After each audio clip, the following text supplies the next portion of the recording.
foa.com.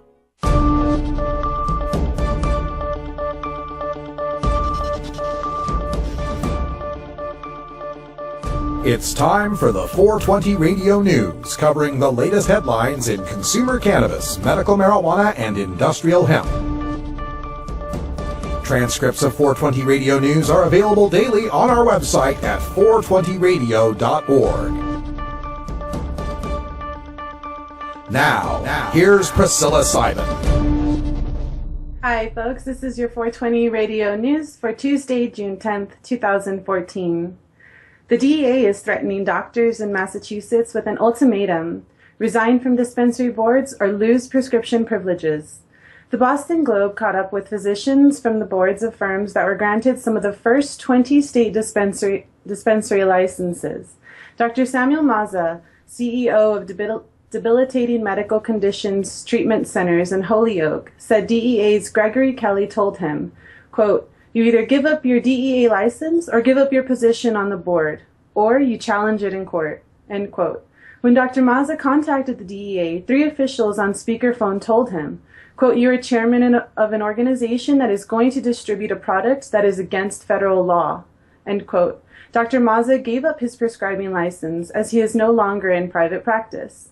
Dr. Walter Panis, Chief Medical Officer for Alternative Therapies Group in Salem, still sees private patients and hopes he's not forced to choose, explaining, quote, "Practicing medicine is the soul of my life. The dispensaries need good medical information, and how else are they going to get it except through physicians that are able to give that information," end quote. DEA would not answer a request for comment on the ultimatums or whether they are limited to Massachusetts only.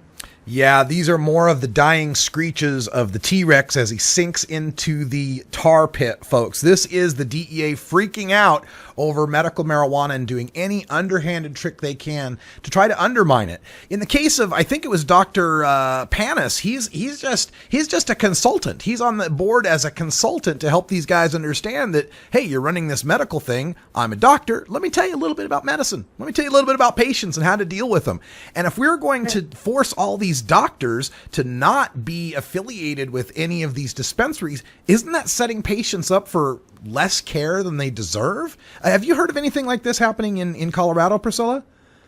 No, not that I have yet, and it just seems to be counterproductive because, you know, you want the most advanced medical attention available out there, and we're obviously pretty far ahead in Colorado, and so I wish people would just get on the ball with it. Yeah, that's such a shame, but again, just the DEA acting out, trying any trick they can to try to put a monkey wrench into legalization, and it pretty much goes along with my theory that they know they've lost the issue of medical marijuana, and now it's just a matter of delay. Delay and obstruct, delay things long enough until they can get Sativex and Epidiolex and all these things through FDA trials, and maybe they can hold off on the other 28 states from passing medical marijuana laws. So motorists in Washington state are being bribed to submit to alleged, quote, research on impaired driving, then nabbed by cops down the road if their saliva or blood tests positive. Pacific Research Institute and Evaluation, or PIRE, has received funding from the National Highway Traffic Safety Administration to set up roadside samplings of drivers' saliva and blood to determine how many drivers may be on the roads at all times of the day. Volunteers receive $10 for their saliva and $50 for their blood, and if their sample shows evidence of drug or alcohol impairment, PIRE will provide a ride home. But PIRE also pays the overtime for law enforcement officials to monitor their survey and the roads beyond the checkpoint in case an impaired driver decides to reject the free ride home. The same survey was recently conducted in Pennsylvania, which led to a lawsuit that suggested while PIRE employees claimed to be independent researchers, they were actually working under the supervision of the Reading, Pennsylvania Police Department. The lawsuit claims that PIRE forced a man, Richard Neves, to submit to a cheek swab even after he refused on 3 separate occasions. Yeah, I'm a big fan of data. I want data collection, but I don't want data collection that forces people to give up their rights to not be searched and their rights to not incriminate themselves. And that's what PIRE is requiring in these circumstances. Folks, your saliva, your blood is not worth 10 or 50 bucks, especially when there's going to be a cop down the road waiting to see who's been stopped there and who's refused the free ride home. just reject this. If you're in Washington State and you hear about this, you're driving along and this is required of you, just reject it. And understand that under Washington State law and Constitution, I should say, DUI checkpoints are unconstitutional in Washington. So they have to get this through your voluntary assent. There is no penalty for you to reject this. There's no penalty for you not to go along with it and take the money. So whatever you do, don't do that. Debbie Wasserman Schultz, the Florida representative and chair of the Democratic National Committee, is taking increasing criticism over her anti-medical marijuana views. Representative Wasserman Schultz was one of only 16 Democrats who voted against the recent House amendment to defund DEA raids in medical marijuana states. She also recently voted against allowing VA doctors to discuss the medical marijuana with veterans seeking relief from pain, injury, and post-traumatic stress. Regarding Florida's pending medical marijuana vote in November, Representative Wasserman Schultz said, quote, "I do not believe we should make it easier for those seeking to abuse the drug to have easy access to it," end quote, putting her in opposition to 88% of the state's voters and 93% of Democrats, according to the most recent Quinnipiac poll. Americans for Safe Access has begun running TV ads in her district explaining that Representative Wasserman Schultz, quote, "thinks it's okay for marijuana patients to go to federal prison," end quote. John Morgan, the millionaire backer of Florida's constitutional amendment to legalize medical cannabis, said, quote, "I will not give a penny or raise a penny for the National Party while she's in leadership, and I have given and helped raise millions," end quote. Yeah, Debbie Wasserman Schultz. Okay, so if you don't know the way the politics breaks down on this, she's chair of the Democratic National Committee, the DNC. DNC is considered kind of that mainstream center of the Democratic Party that's well aligned with Wall Street and in bankers and insurance and somewhat the healthcare industry. And I think that's probably where it's coming from here in Wasserman Schultz's case, is the healthcare industry. She's against 93% of the people in her state that support medical marijuana, and this is a big deal, these commercials being run against her. John Morgan, who put the millions of dollars to get question 2 on the ballot in Florida, has raised millions of dollars in the past and actually hosted fundraisers for Debbie Wasserman Schultz and had her in his home to help raise and bundle millions of dollars for the Democratic Party. Democrats, your entire party is suffering because of the intransigence of this chairwoman on medical marijuana, and you better get with the program. One man attending a Juicy J concert in Tampa, Florida, was surprised to find that his customized work truck was broken into and damaged.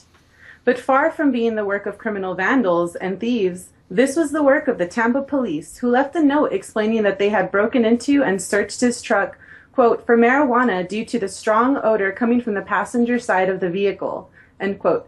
The cops claimed that a drug-sniffing dog alerted to his truck, which is an enormous crew cab pickup that sits three feet off the ground. Given the nature of Juicy J and his fans' love for marijuana, it is likely there was a, quote, "strong odor all throughout the parking lot."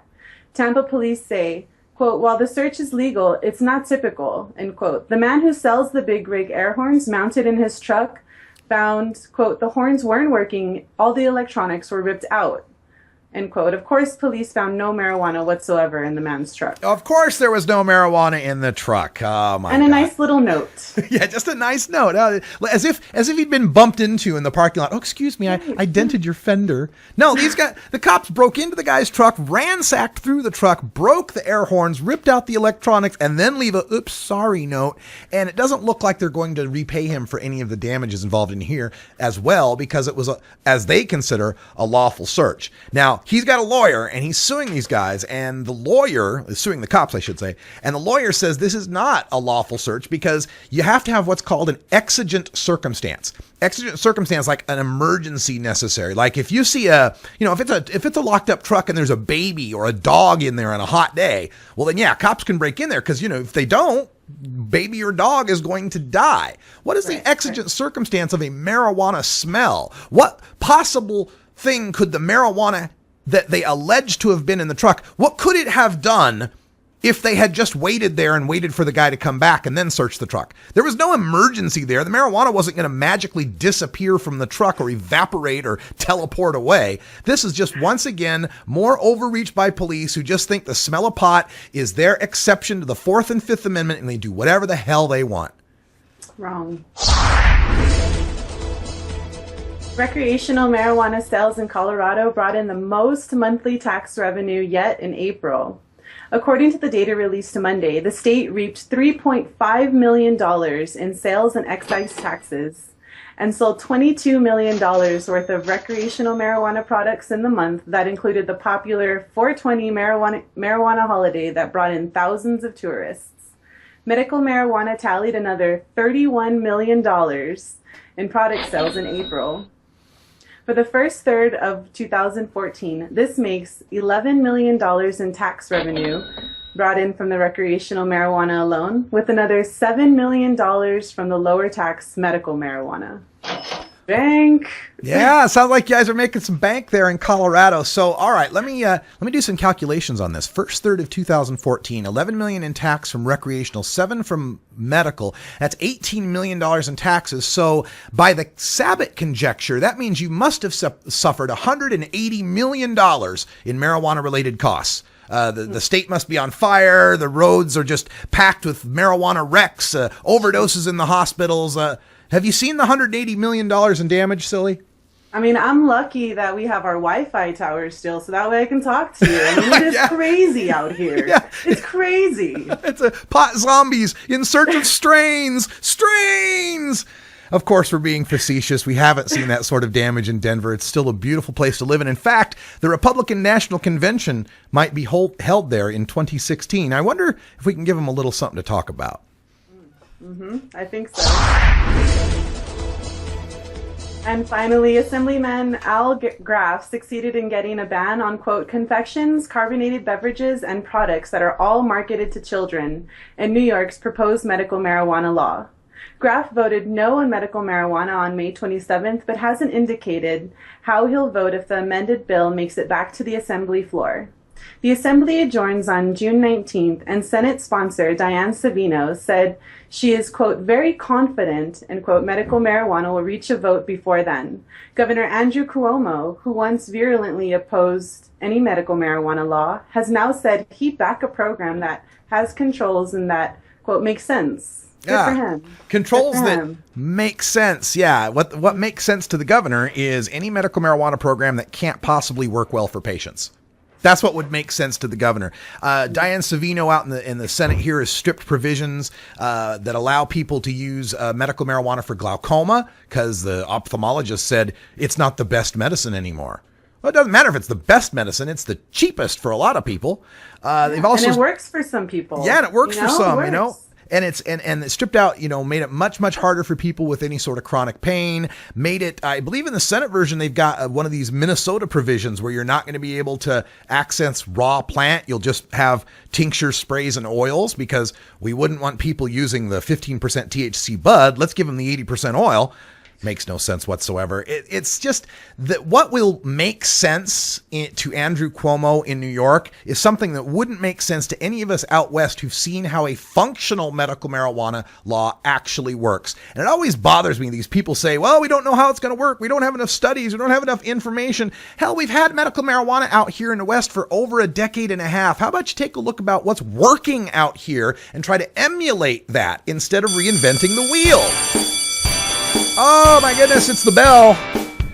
Big Daddy Fink hates that bell, and I haven't had enough time yet to record some new ones. But stay tuned, Big Daddy.